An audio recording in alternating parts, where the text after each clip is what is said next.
I'm Jim Collison and live from the Gallup studios here in Omaha, Nebraska. This is Gallup's Call to Coach, recorded on March 12th, 2020.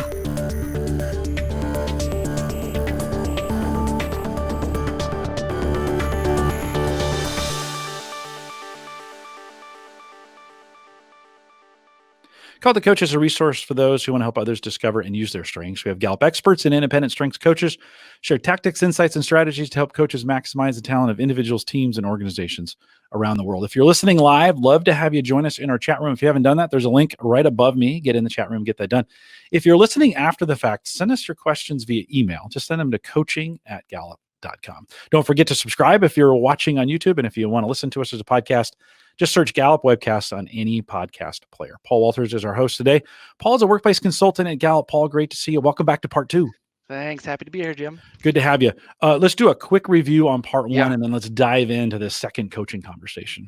Absolutely. So part 1, we talked about traditional performance review systems and why they're not working. Well, actually, we gave a history of them first, where they came from, and then we talked about the traditional performance review systems, the problems with them, and why a lot of companies are moving away from that traditional system, just because, again, the whole point of them is to improve performance, and we're not actually seeing that that's accomplished through doing that system. So what we're recommending people do is shift from what you would call the performance management to what we call performance development, which is incorporating really development and coaching in all aspects of your interactions with your people. So a couple things around performance development. I talked about it before. The framework behind it is really, mentioned it like a pie. If you were listening to part 1, that framework is establish expectations, continually coach, and create accountability. Within that framework are 5 conversations. And those are role and relationship orientation, the quick connect, the check-in, developmental coaching, and progress review. And what we covered at the last in part 1 was the role and relationship orientation part in the established expectations bucket or part of the framework. And now we're going to move on to the quick connect, which falls into that continually coach part of the framework. Paul, let me give you a second to breathe for just thank you. Just a second. But let me just say the quick connect here at Gallup has become the kind of the go-to. We that term, I never heard that term until we started talking about it this way, and we say it all the time here at Gallup. It has become part of our vernacular and the things we say, and we say it even like, hey, I just need a quick connect. It's become like it has become so ingrained in what we do. I think while this may be the shortest in nature, it's also the most effective. So I'm excited to hear from, because I think it's the most powerful. Tell us a little bit more about what it is. Yeah, I think you're right. So again, that quick connect component falls into what we call the continual coach bucket. What we found is 47% of employees report having received feedback from their managers a few times a year or less often in the past year. 19%, so almost 20% of employees receive feedback from their managers once a year or less. So we're going to see that quick connect is very different than that type of structure. But what we're finding in general is just managers are not having very many conversations with their people. So they have to move from this mindset of a boss to a coach. When I think of performance, it's not this episodic thing, right? It's not like it's one-time thing. It's ongoing. You're constantly performing. Expectations might be changing.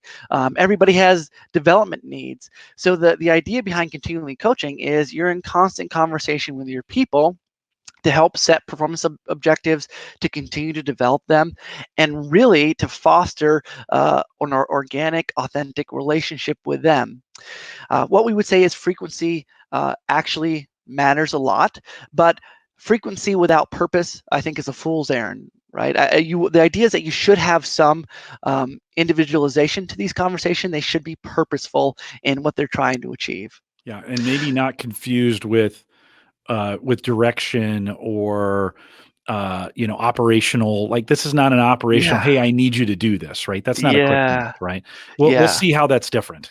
Yeah, so I think you're right. And so I think it's being careful that when you're thinking about, okay, well, I'm going to increase the frequency of my conversations with my people, that means I'm just going to tell them what to do more often. You also have to guard against them feeling micromanaged when you do that.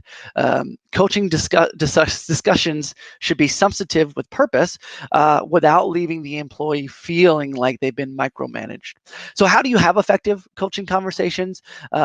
We have sort of three buckets, or three parts of the continuing coaching framework.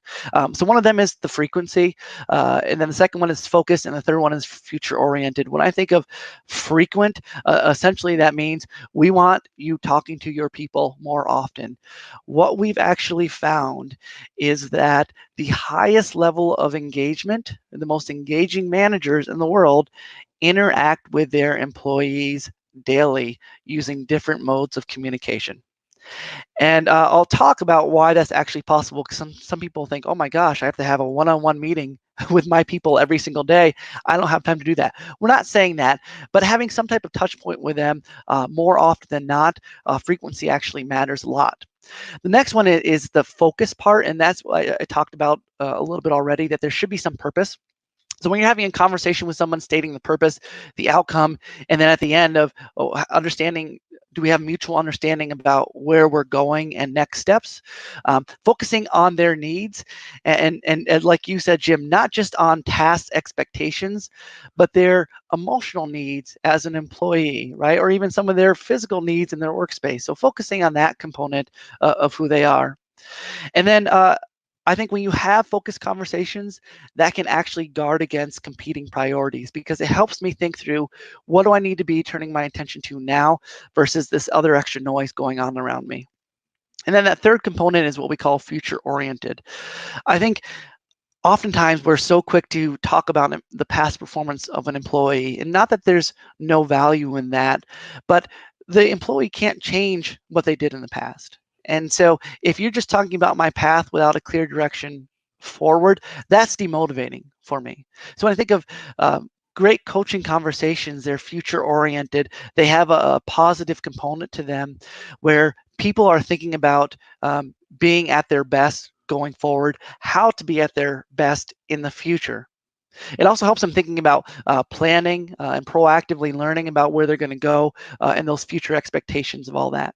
So again, when I think of continually coaching, it's those components of frequent, focused, and future oriented, which all tie into the quick connect conversation that we're really here to talk about. So as you mentioned, Jim, this is, I think, a favorite conversation at Gallup. We use this lingo all the time. I think of the purpose of a quick connect is to have a quick touch point with your employee.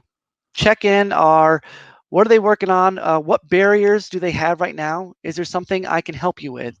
It's really meant to be a support to them versus a punitive thing. Mm-hmm. It's not, hey, are you doing your work? It's, is there something getting in your way of being successful today? If there is, how can I help remove that for you? Another purpose of the quick connect is building a relationship with someone. So I think it's okay to say, hey, tell me about your evening last night. Did you have a good evening? Everything good? What are you working on today? Good? Great. Have a great day. Let me know if you need anything. I'll be here all day. That's all it is. It can be a text message. It can be a message on Skype or Microsoft Teams or a quick email. One good strategy I think about is what people have heard of, or they call management by movement. I think about when I was a manager of a health facility back in 2005. I had a program that I had about 12 or 15 people reporting to me. I'd walk into the building, I'd throw my bag on the floor, and the first thing I would do before I even set up my laptop is I would just do a round. I'd go around, I'd talk to every single one of my employees. Not all of them were on the shift at the same time, but they're usually 3 to 5, and I would just check in. Carmen, how you doing? What are you working on? Anything you need from me? It was just a quick touch base to let them know I was here. I'm here to support them. If there's something they need, I want them to know that I care about them. If there's barriers to them getting the job done right, I'm there to help remove those barriers. And if I got there and I saw they were struggling with X, Y, or Z, I jumped right in, right? By being there on site and seeing them, I knew when I needed to step up to show them that I actually cared about them, and I wanted to help them out and wanted them to be successful. Paul, such a great example, and can be done the opposite way where managers make themselves available to the individuals on their team. So instead of them moving around, they Yep, are in one place where they know that it's yep, okay to come and get access to, yep, and then they're available. I spend a lot of time in the atrium in the mornings. I yeah, get my quick yep, connect with the folks that I'm working with. If yep, they need me, they'll come by. They know where to find me. So a lot of times if they're yeah, trying to track me down, they can, and that's okay, right? That as a manager, it needs to be, I say, no, I want you. I'm here because I want you to yeah, stop by and connect yeah, with me. yeah, and I think absolutely. I would add one caveat to that, and I think that's Yeah. sort of a unique situation. Sometimes what happens is managers say, "Hey, my people know I have an Right. open door Right. policy, Right. so if they need something, they can swing in." That's true, but you also have to be proactive with your people. You have to get out there because oftentimes you might have that person who's a little bit more introverted. Maybe they've got their own stuff they're dealing with that day, and they just don't feel like talking to the manager, to the person. So that's why, yes, I think doing that is exactly what people need to be doing, but also getting out there and talking with them. Yeah, and knowing the difference between the 2. Some employees may Yep. need a quick connect every Yeah. day, right? They just need it. They may Yep. need it a couple times a day, Yeah. where others may not need it, maybe on a weekly basis, right? That Yeah. you said the key in Yeah. the very beginning is increased frequency. We know Yep. it's not happening enough in most Yeah. cases, and there's always gonna be edge cases, but in most cases, it could happen more. Yeah, Yeah, and really, it's not something that's meant to take very long, right? It's literally, it can be 1 minute long, yeah, right? That's yeah, and that's what it is. And as you said, some people may want it every day. Some people maybe want it once a week. We recommend at least doing something like this once a week, again, to help people feel like they're cared about. But it really helps to build that relationship between the employee and manager, and identify those barriers that might be getting in the way of their success. just some questions in chat room about, Yeah, hey, if you're coming around and you're trying to poke into my work during the middle of the day, that throws off my flow. Okay. yeah, As a manager, yep, I'm now going to try and hit you first thing in the morning or the yeah, last thing at the end of the day, right? It's yeah, individualizing those yeah, cases of, it doesn't necessarily mean the best practice is just to walk around, tap people on the shoulder, right? During the middle of the day. If that's yeah. for some people, that's great. For other people's, it's not. As a manager, I need to know that. And then I need to position myself to be there when that employee comes in, or to be there when that employee goes out and have those conversations. And you said a key thing there that really distinguishes great managers from the rest of the pack, and that's that individualization piece. That Mhm. great managers individualize their approach to whomever they're speaking with. Yeah. So I know, Jim, I could probably roll into your office at any time Yep. and you'd be fine to chit chat. I know there are other people on our team who maybe are high focus, high discipline, achiever, whatever. If they're locked in on their work, me going in there is actually disruptive. So I'm not going to ping them that way. I'm not going to, maybe it's an email saying, hey, just checking in on you. When you get a chance to respond, let me know if there's anything I can do with you, Yeah. right? So it's communicating with them in a way that resonates for them and a frequency that resonates for them by individualizing your Yeah. approach. Right on. Paul, anything else before we wrap it up?